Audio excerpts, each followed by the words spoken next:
So the house is looking cooler and cooler. I'm kind of aquascaping all the tanks, constantly setting up new fish tanks. I have my showpiece tank over here. I got the racks going next to the window. Things are coming together quite nicely. I got some nano racks. But one thing I've been faced with, an obstacle when setting up tons of fish tanks, is finding an affordable aquarium substrate. Using pool filter sand in your aquarium is one of the best DIY alternatives to save a lot of money, and I want to deep dive into pool filter sand being used in your fish tanks. Your first question is probably, why pool filter sand and not any of the other kinds of sands that I can buy for cheap? The reason is because a mixture of three different variables. Number one is granular size.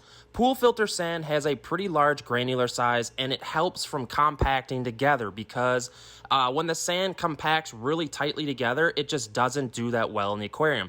Plant roots can't grow through it, and just bad things happen with gases, etc. Secondly, it is the weight of the granular size. You know, like play sand is a lot cheaper than pool filter sand, but it's heavier and it's smaller granular size, and it compacts more, which is deadly in the fish tank, and it just doesn't work as good. And thirdly, the coloration. This stuff is a light coloration. Pool or play sand is a darker coloration, and it just doesn't look as good in the aquarium. The next great question is, where do I buy pool filter sand? And here's the weird deal. I know I do a lot of these DIY cheap alternatives that you can do to save a lot of money, and sometimes you have to go to weird stores to buy this stuff, and this is the same way. My advice to you for finding pool filter sand is to get into Google and do a search. Pool filter sand near me. This is going to give you companies that sell this local to your area. And the next question is, how much does this stuff cost on average? On average, I would say it's between $10 to $15 for a 50-pound bag of this stuff. And in comparison, regular aquarium sand that you buy at a big box chain store is going to be $1 per pound, if not more money than that. You know, if you go get a 20-pound bag of Carib Sea sand, nice, good sand, no hate on Carib Sea, great stuff, but it's going to cost you probably around $25, especially after tax, all said and done out the door. Whereas pool filter sand, you're getting $10 for 50 pounds of it. Like, that is double the value. So yes, I've just spent a couple minutes telling you guys how pool filter sand is the greatest thing ever in the hobby. It's cheap, it's awesome, it looks great, but there is a couple downsides to using pool filter sand, and it's worth talking about. Number one, I would say, is weight. Aquarium sand that you get at your big chain pet store, it's lighter than pool filter sand, and sometimes that comes into play. Like if you're going to be growing plants, the roots move easier through regular aquarium sand because it's lighter weight. That being said, I've never really had an issue with the roots of my plants growing through the pool filter sand. I'm just letting you know it is a little heavier than the regular aquarium sand that you buy, but it's half the cost, and I feel like it's a great alternative. One more downfall, this is a pretty simple one, is that you have to rinse this stuff. And sometimes I don't rinse it. If I'm being completely honest, I'll throw it in a tank and I kind of just go with it because I don't listen to all the rules that this hobby tells us.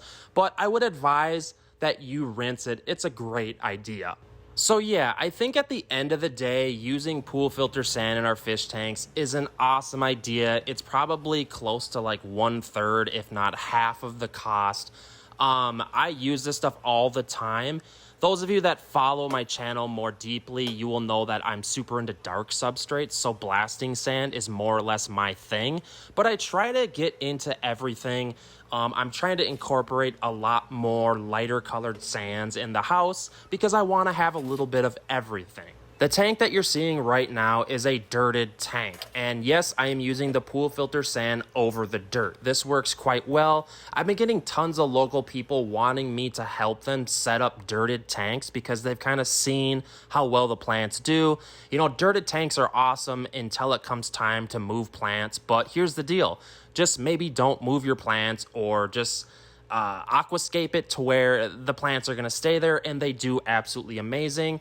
This stuff works great as a cap over dirted tanks, and I love doing this. Here's a 20-gallon tank that I'm switching out of the entertainment center. I've been kind of getting into aquascaping these tanks a little cooler. I set them all up. The plants are doing great. Now I'm going to aquascape these tanks to look awesome. So here you can see me literally just dumping the bag of pool filter sand straight into the aquarium. I'm not rinsing it, so feel free to troll me in the comment section. This lighter colored sand really looks amazing, especially in comparison to all my dark colored sand tanks.